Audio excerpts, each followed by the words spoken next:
Hey kids, Hugh here for Roaddogs.com.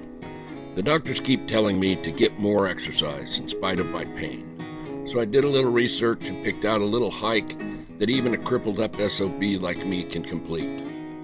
For the average fit person, this hike is a breeze, but for those of us with walking issues, it can be moderately challenging. Today we will be exploring the Cave of Munits, located in the Simi Hills in the western San Fernando Valley, just west of the Ventura County line. Legend has it that it was home to a Chumash shaman that was killed after he murdered the chief's son. Kind of funny because I have lived in the valley most of my 62 years, and until recently I had never heard of the Cave of Munits. So let's check it out. Our adventure today starts at the western end of Van Owen Street in West Hills, at a little place called Scorpion Park. Park on the street and enter here. You can also access the area at the end of Victory Boulevard, but as you can see, it nearly doubles the length of the hike. Regardless of your starting point, there is very little shade. It will be hot. Bring lots of water, you will need it. The only water available is what you bring with you. Also understand, this is rattlesnake country.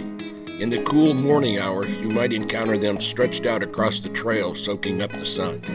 If it is hot, they will seek shade, so they might be in the underbrush just off the trail.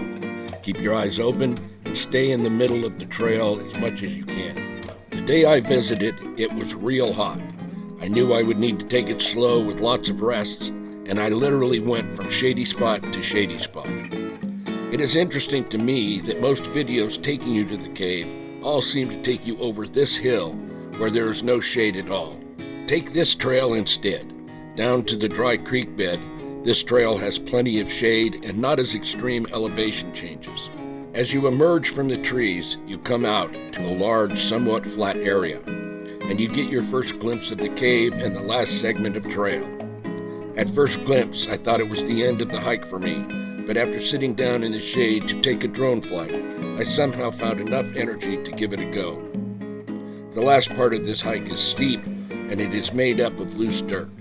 Think walking on a beach that is on a 60-degree incline. I definitely needed to stop and rest several times, but I managed to make it to the cave's entrance.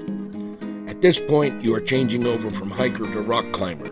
The good news about that is the rock here is a tightly pressed conglomerate, and it is very easy to climb, even with my limitations, sort of like climbing on a great big piece of sandpaper.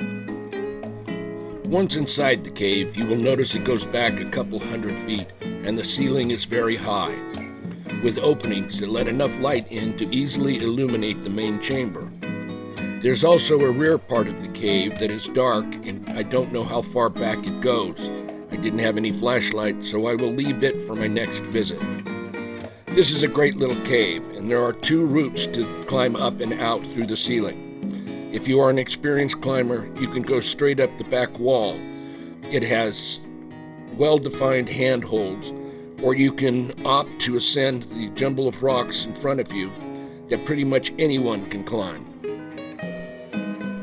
I really wanted to do it, but this being my first hike in some time, the legs were starting to scream and I still had to climb down and hike back to the car. Another reason to come back, I guess. So there you have it. Quick look at Munits Cave. A short, easy hike for most people, a bit of a challenge for someone like me, and a nice little adventure for anyone.